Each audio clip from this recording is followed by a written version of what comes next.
औज़ुबिल्लाहि मिनश्शैतानिर्रजीम बिस्मिल्लाहिर्रहमानिर्रहीम अल्हम्दुलिल्लाहि रब्बिल आलमीन वस्सलातु वस्सलामु अला सय्यिदिल अंबिया'i वल मुरसलीन अम्मा बअदु फ़अऊज़ुबिल्लाहि मिनश्शैतानिर्रजीम बिस्मिल्लाहिर्रहमानिर्रहीम खैरुकुम मन तअल्लमल कुरान व अल्लमहु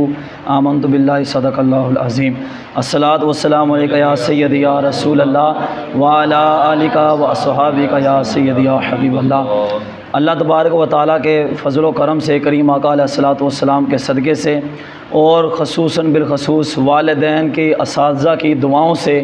और पीर व मुर्शद की ख़ास नज़र करम से अल्हम्दुलिल्लाह अरसा दराज से ये नाज़िर की क्लास का आगाज़ किया था। तो दोबारा जो है अल्हम्दुलिल्लाह हमने अब हिफ़्ज़ की क्लास का भी आगाज़ कर दिया है। और आज ये जो बच्चे बैठे हैं इन्होंने मदनी कायदा जो है वो मुकम्मल कर लिया था और आलिम नबील फ़ाज़िल जलील उस्ताद मोहतरम हज़रत अल्लामा मौलाना हाफ़िज़ुल कारी मोहम्मद शकील सैदी साहिब जो आप हमारी रहनुमाई फरमाते रहते हैं और इनकी ज़ेर निगरानी ये अदारा अल्हम्दुलिल्लाह चल रहा है। आज भी इन्होंने अपने कीमती वक़्त से हमें अनायत फ़रमाया और बच्चों का टेस्ट लिया और इंशाअल्लाह ताला आज यही उस्ताद मोहतरम इन बच्चों का जो है वो कुरान पाक के भी बिस्मिल्लाह करवाएंगे। मैं आपका शुक्रिया अदा करता हूँ कि आपने हमें वक़्त अनायत फ़रमाया और